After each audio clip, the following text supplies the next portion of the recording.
At 82, retired police officer Raymond Cole said he could live with people, doubting the object he saw over County Road 14 inches the fall of 1,973.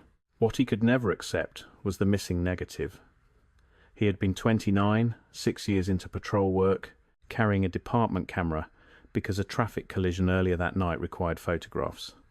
Shortly after 2 in the morning, he stopped his cruiser beside an abandoned feed warehouse after seeing a bright object hanging above a line of telephone poles. It made no sound he could hear. It did not behave like an airplane. Cole took 6 photographs before the object moved away. Back at the station, he logged the film canister, wrote a short incident note, and placed both in the evidence cabinet because his sergeant told him to wait for the chief. By sunrise, the film was gone. The evidence log had been rewritten, and a man Cole had never seen before was sitting in the chief's office. This documentary is an original fictional reconstruction. Raymond Cole, the department, the photographs, the officials, and the disappearance are invented and are not presented as authentic police evidence. But inside the story, Cole's mystery is less about what crossed the sky than what happened to the one physical record he believed could have settled the argument. Cole worked for a fictional small-town police department in the American Southwest, where night patrol meant long distances, few officers, and hours when nothing happened. He was not a UFO enthusiast. His interests were mechanical: radios, cameras, engines, firearms, maintenance, and anything that could be disassembled and understood. The department used a 3.5mm camera for collisions, property damage, and crime scenes. Cole had learned to record exposure conditions because poor photographs could become useless in court. That habit later shaped his account. He remembered the camera, lens, film speed, approximate shutter settings, and sequence more confidently than he remembered the exact shape of the object. The night began ordinarily. Cole handled a domestic complaint, checked a closed pharmacy door, and photographed a 2-car collision near the highway shortly before midnight. The camera remained in his cruiser afterward with part of the roll exposed. This detail mattered because the film did not contain only UFO images. It also contained accident photographs tied to a routine police report. If the entire roll disappeared, the department would have to account for missing official evidence unrelated to the sighting. Cole would later believe that this administrative inconvenience was one reason the evidence log became important. Around 2:10 a.m., Cole was driving west when he noticed what looked like a bright star below the cloud layer. He first assumed it was an aircraft approaching head-on. The light remained stationary as he travelled nearly a mile. He slowed. The object seemed to sit above telephone poles near a disused feed warehouse and a dry field beyond it. Cole stopped the cruiser and switched off the roof lights. He could hear the engine, insects, and distant traffic. He lowered the window. No aircraft sound followed. He radioed dispatch and asked whether any aircraft activity had been reported. The dispatcher, Marjorie Lane, said no. Cole did not use the word UFO. He said he had an unidentified light near the warehouse and was going to check it. Marjorie joked that he should not let it abduct the patrol car. Cole told her to write down the time. That exchange became part of the fictional story because it showed the event did not begin as a dramatic emergency. The people involved treated it lightly until the object changed. Cole drove closer and parked at the edge of the field. The bright point resolved into a darker shape with several steady lights along its lower surface. He estimated it was perhaps 200 yards away and several hundred feet above the ground, but he admitted those distances were guesses without a known size reference. The silhouette appeared oval or flattened. Though darkness made its outline uncertain, he saw no wings or navigation lights matching ordinary aircraft. It drifted slowly sideways against the stars without banking. That was when Cole remembered the camera. He removed it from its case, leaned against the cruiser roof, and took the first exposure. The shutter sounded unusually loud in the quiet. He advanced the film and took another. Because the object was bright against darkness, he varied the exposure rather than trusting one setting. He braced the camera on the roof for stability. He took 6 frames by his later count, although he could not prove the number after the film vanished. The first 2 were wide. The next 3 used a longer focal length. The last was taken as the object began to move. Cole said the movement was the detail he found hardest to explain conventionally. The object did not accelerate like a jet. It seemed to shift rapidly upward, pause, then move east until its lights became a single point. He did not claim impossible speed because he had no reliable distance. A nearby object moving moderately could appear faster than a distant large one. He did not claim the object vanished. It became too small or dim for him to follow. That distinction was typical of the way he told the story decades later. Cole's familiarity with the department camera also prevented one common embellishment. He did not claim the object filled the frame. The normal lens produced a small subject against a large, dark sky. Even with a longer lens, the object would have occupied only part of the negative. A convincing image would therefore depend on sharp focus, stable exposure, and enough surrounding reference points to estimate position. Telephone poles and the warehouse roof might have helped, but only if the frames were properly exposed. Cole stressed this because later listeners often imagined a magazine cover photograph. What he expected in 1973 was evidence useful for comparison, not a portrait of a spacecraft. He immediately radioed Marjorie. She said she had written 2:17 for his first call and 2:24 for the second. Cole asked whether anyone else had reported lights. She said a truck driver had called earlier about something bright near the county line, but she did not know whether it was related. Cole drove toward the warehouse and checked the field. He found no landing marks, debris, burns, or witnesses. The event was aerial only. After about 20 minutes, he returned to patrol. At the station near 3 in the morning, Cole removed the film in the small evidence processing room. He wrote the roll number on the canister and placed it in an envelope. The accident case number was already associated with the first frames. On the outside, he added a second notation referring to an unidentified aerial light, County Road 14. He did not write flying saucer. Sergeant William Harker read the note and asked what Cole thought he had photographed. Cole answered that he did not know. Harker told him not to send the roll to the usual commercial lab until the chief arrived. Cole objected because the accident photographs were needed. Harker said one morning would not matter. He told Cole to place the envelope in the locked evidence cabinet and enter it in the log. Cole did so. He remembered the entry because the cabinet required a time, item description, case reference, and officer initials. He wrote approximately 3:12 a.m., one roll of 3.5mm film, accident case number, supplemental incident notation, and his badge number. Harker initialed the line. The cabinet key was kept by the shift supervisor.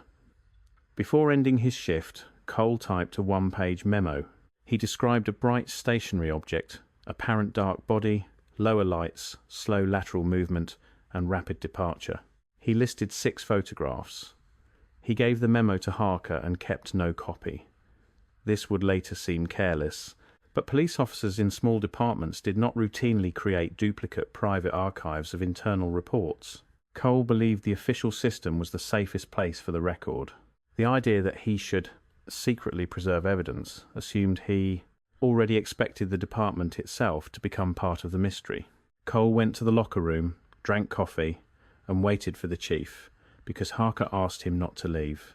Around 4:20, a dark government sedan pulled into the rear lot. 2 men entered. One wore a plain suit. The other had a military-style haircut, but no uniform. Cole asked Harker who they were. The sergeant said he did not know. The men went directly into Chief Nolan's office, even though Cole did not remember anyone telephoning them from the station. That timing became one of the strongest suspicious elements in his account. Though a conventional explanation remained possible, the chief or another official could have made a call without Cole hearing it. At approximately 4:40, Cole was called into the office. The chief sat behind his desk. The 2 visitors remained standing. The suited man introduced himself only by surname, Mr. Avery, and showed credentials too quickly for Cole to remember the agency. Avery asked Cole to describe the object without discussing conclusions. Cole did. The second man asked technical questions about the camera: lens, film, number of exposures, direction, whether the cruiser roof had been used as a support. Cole was surprised by the specificity. The man appeared more interested in image quality than in the sighting itself. Avery asked where the film was. Cole said the evidence cabinet. The chief told Harker to retrieve it. Several minutes passed. Harker returned without the envelope. He said it was not there. Cole assumed he had checked the wrong shelf and went with him. The cabinet contained traffic evidence, property bags, and other film envelopes. His roll was absent. Cole opened the evidence log. The line he remembered writing at 3:12 was not there. Instead, the accident film entry appeared on the previous page under an earlier time, with a notation indicating the roll had been sent for routine processing. There was another mundane reason the missing roll troubled him. The collision photographs on its first frames had already been listed in a property damage file. When the roll failed to return, Cole had to revisit the impound yard and photograph the damaged vehicles again. The cars had been moved, broken glass swept away, and one bumper removed. Those replacement images were adequate for insurance purposes but did not reproduce the original scene. Cole remembered being angry not because a UFO investigation had been blocked, but because somebody's decision had compromised ordinary police documentation. That practical consequence made the disappearance harder for him to dismiss as a dream or later invention. Cole stared at the handwriting. It resembled Harker's, but Harker denied making the change. The earlier entry included Cole's badge number, but not his initials. Cole became angry. He asked who had opened the cabinet. Harker said only he had the key during the shift. The chief told both men to calm down. Avery asked whether Cole could have left the film in the camera. Cole said no. Could he have mislabeled the envelope? No. Could the roll have been handed to someone else? No. The questioning made Cole feel less like a witness than a suspect in the disappearance of his own evidence. The second visitor asked whether any prints had been made. Cole said no. Had anyone else seen the negatives? No, because the film had not been developed. This is an important technical point inside the fictional story. Cole could not truthfully claim the photographs showed a UFO. He had exposed film. Until processing, he did not know whether the images were sharp, properly exposed, or visible at all. His certainty concerned the act of photographing, not the content of a finished negative. The title's missing negative refers to the undeveloped photographic record he expected the roll to produce. Avery asked about dispatch tapes. Marjorie's radio traffic was recorded on a reusable reel system. The chief said the night reel would be retained.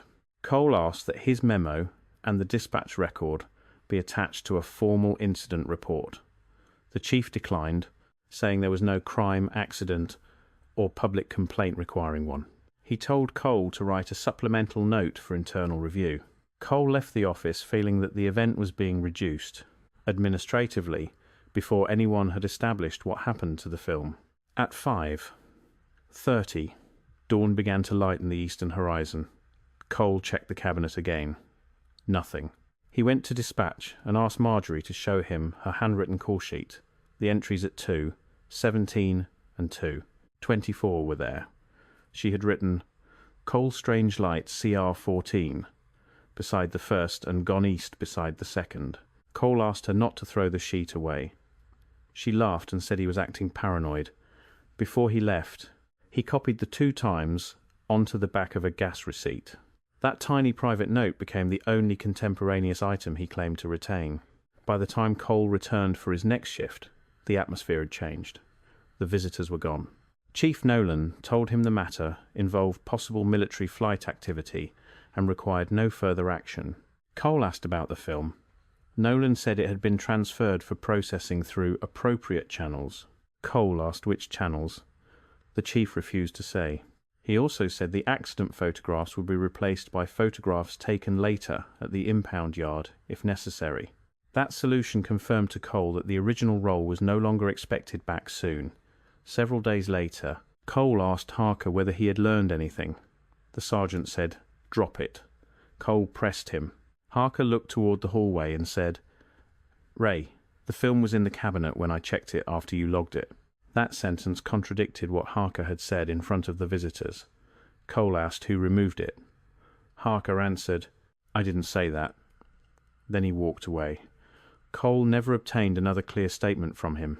This contradiction became more important than the UFO itself.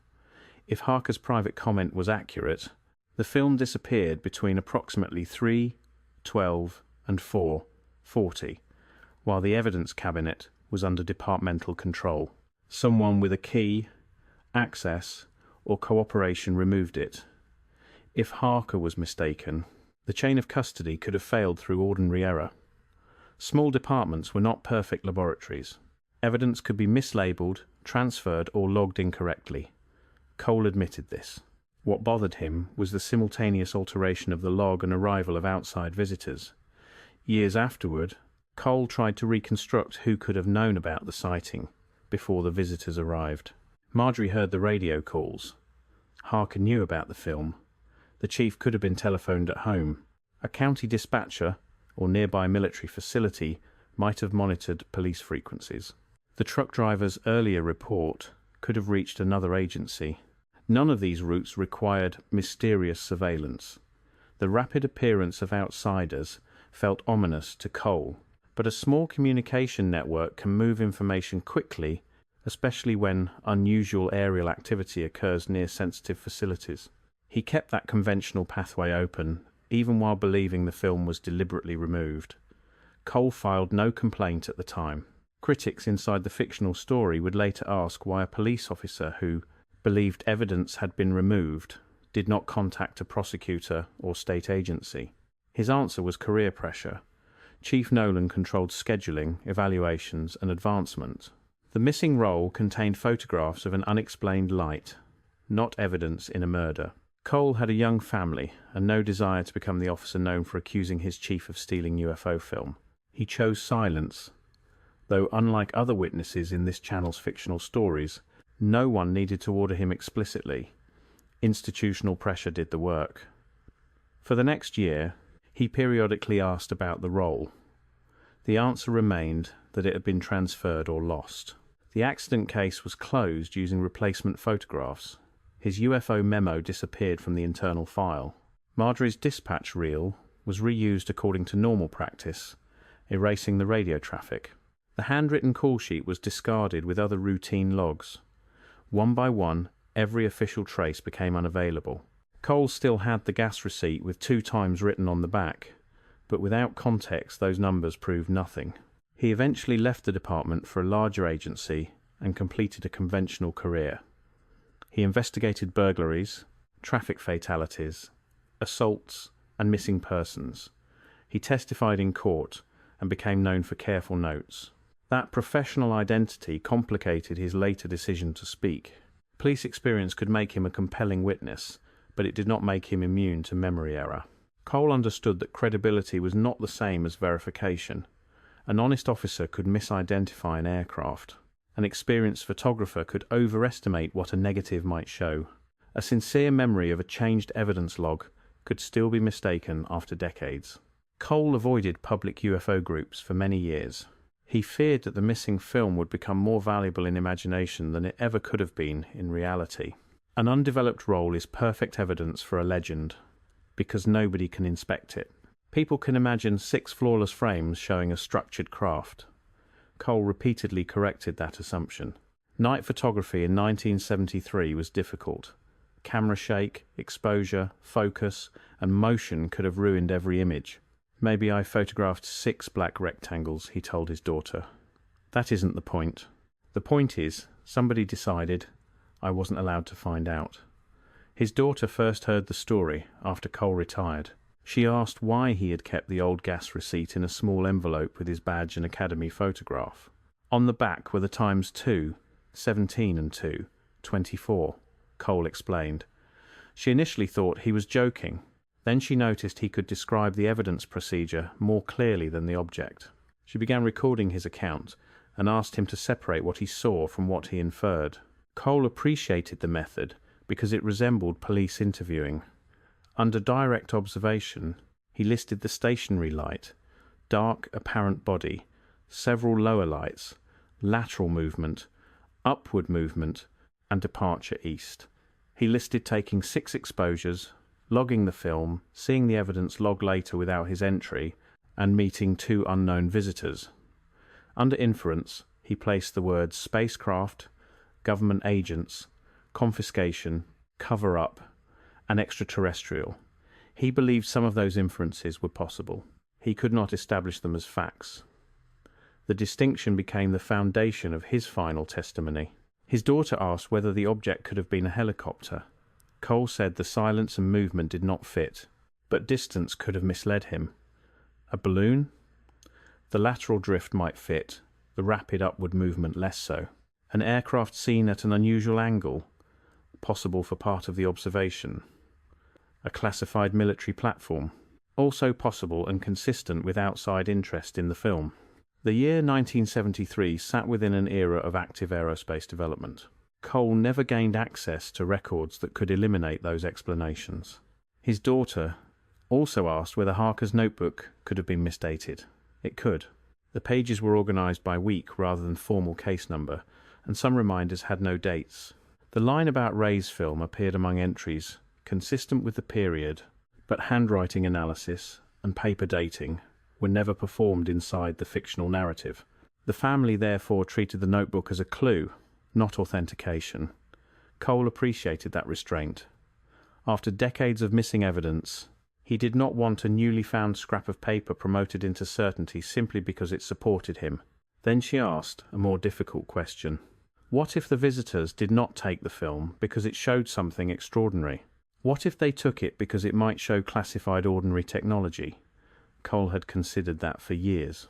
It was perhaps the most conventional explanation for the entire chain of events. A police officer accidentally photographed a sensitive test. Military personnel learned of the sighting through monitoring or local channels, and the roll was removed to protect a program. If so, the mystery of the missing film had a terrestrial motive. But Cole still objected to the altered log. Security did not explain why the department could not simply document a lawful transfer. His daughter searched old personnel records and local archives inside the fictional narrative. She confirmed only ordinary background. Officers with the names Cole remembered had worked overlapping years. The feed warehouse existed. The county road followed the route he described. No surviving report documented the aerial sighting. No photograph surfaced. She found no reliable identification for Mr. Avery. These findings provided setting, not proof. Cole refused to let ordinary records be presented as corroboration of the UFO. One retired dispatcher, fictional Marjorie Lane, was still alive when Cole's daughter contacted her. She remembered Ray as a careful officer and vaguely remembered a night when he called about something in the sky. She did not remember the exact date, times, or visitors. When shown the numbers 2, 17 and 2, 24, she said they felt familiar only because Cole had repeated them in the interview. That answer disappointed the family, but strengthened the methodological lesson. Prompting can create false familiarity. They did not count her memory as independent confirmation. The strongest new detail came from Harker's estate. After the former sergeant died, his son found a small notebook containing shift reminders. Most entries were mundane. On one page from 1973 was a line. Ray Film Nolan took key 405. No UFO, object, visitor, or agency was mentioned. The note did not prove the chief removed the roll.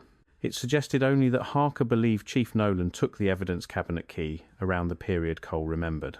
Inside the fictional story, this narrowed the chain of custody without answering motive. Cole stared at a photograph of the notebook entry for a long time. For decades he had suspected Harker might have removed the film and lied. The note offered another possibility. Harker had surrendered the key to the chief before the outside visitors questioned Cole. If the timing was accurate, Nolan could have accessed the cabinet, but the entry remained ambiguous. The key might have been needed for unrelated evidence. The time might have referred to another task. A 4-word notebook line could not carry the weight of a conspiracy. The emotional cost of the incident appeared in smaller habits.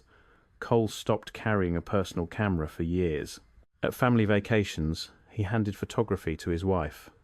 When asked why, he said he did not like taking pictures he might later have to defend. His daughter initially thought this was a joke. Only after hearing the 1973 account did she understand that the missing roll had turned photography from a neutral tool into a reminder of lost control. A camera was supposed to preserve an observation outside the witness. In Cole's experience, the camera had done the opposite. It created a piece of evidence whose absence became more haunting than the sighting. More importantly, the note changed Cole's memory of Harker's behavior. He had interpreted the sergeant's nervousness as guilt. Now he wondered whether Harker had been frightened for the same reason Cole was. Authority above them had taken control. This possibility softened an old resentment. Cole had spent years blaming a colleague when both men may have been excluded from the decision. The missing negative was not only a UFO mystery, it had damaged trust between two officers who had worked nights together for years. Cole's daughter asked what he would do differently if the event happened today. He said he would create redundant records, note names and agencies, preserve metadata, and document every transfer. Then he laughed, because none of that existed in the same form in 1973. The camera contained film. The dispatch system reused tape. Reports were paper.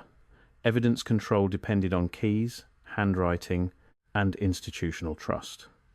The technology of the era made disappearance easier, but it also made later reconstruction far more uncertain. This is why the story's photographic hook requires caution.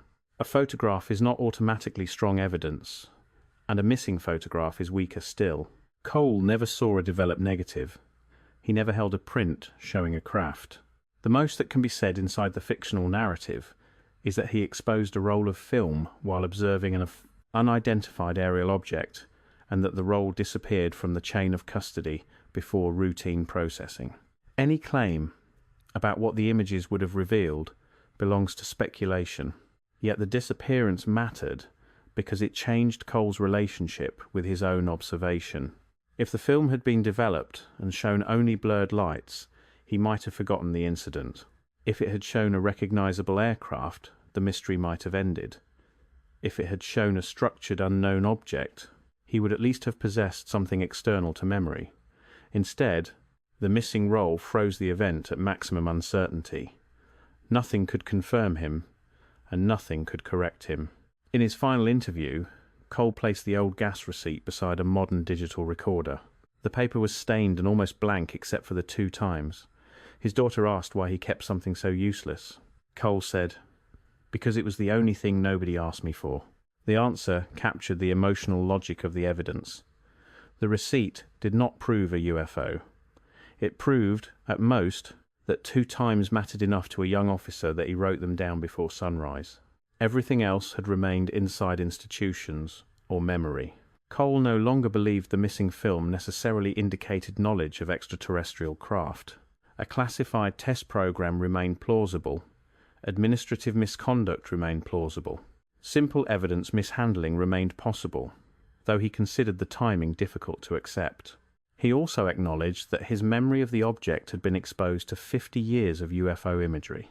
The flattened silhouette he pictured now might be more definite than the shape he actually saw.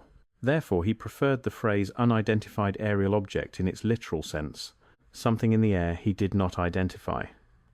What he would not surrender was the procedural sequence. He took photographs. He logged the roll. Harker initialed or observed the entry. Visitors arrived. The roll was missing. The log no longer matched his memory. The chief later said the film had been transferred. Those events, if remembered correctly, required an explanation even if the object itself was mundane. Cole's police training taught him that unexplained evidence handling is a problem independent of what the evidence contains. The fictional Harker notebook deepened that problem without solving it. Ray Film Nolan took key 405, 4 words and a time. If genuine within the story, they placed the evidence cabinet under the chief's control shortly before Cole discovered the roll missing. They did not say Nolan removed it. They did not say Avery requested it. They did not say military. They did not say UFO. The strongest surviving clue was powerful precisely because it refused to complete the story. Cole ended his testimony with an observation about police work. Most cases are not solved by one dramatic clue. They are built from chains. Who saw what, who touched what, where an item went, who signed for it, and whether the record remained intact. In 1973, the chain around his film broke before the images existed as usable evidence. Once that happened, the UFO became almost secondary. The question was no longer only what had been above County Road 14. It was who decided that the photographs should leave the normal process.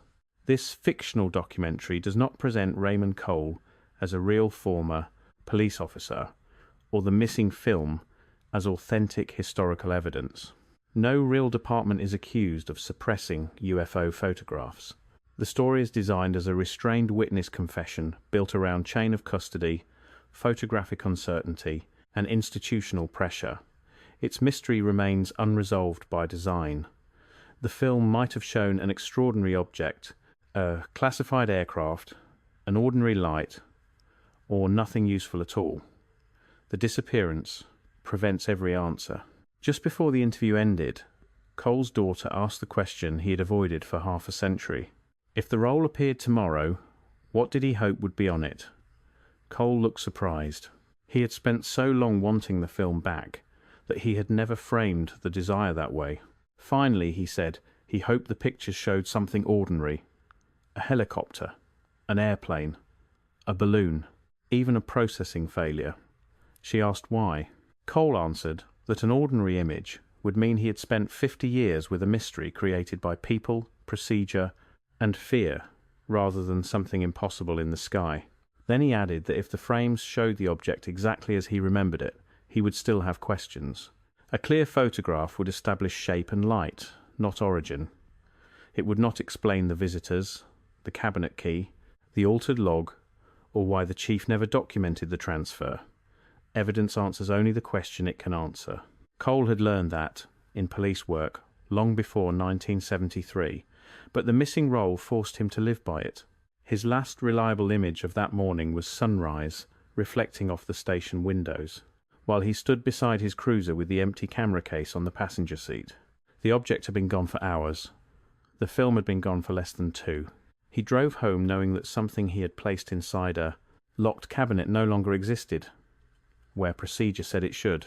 50 years later, he could tolerate uncertainty about the sky. What remained harder was uncertainty about the room he worked in every night. And that is where Raymond Cole wanted the fictional story to remain. Not on a perfect photograph of a saucer, but on an undeveloped roll that nobody can inspect. 6 exposures may have captured a structured object over telephone poles. They may have captured blurred lights. They may have captured nothing. Before sunrise, someone, or something, in the chain of custody, removed the possibility of knowing. Cole spent a career asking witnesses to separate what they saw from what they believed. At 82, he applied the same rule to himself. He saw an unidentified object. He photographed it. He logged the film. The film disappeared. Everything beyond those statements remained an open case.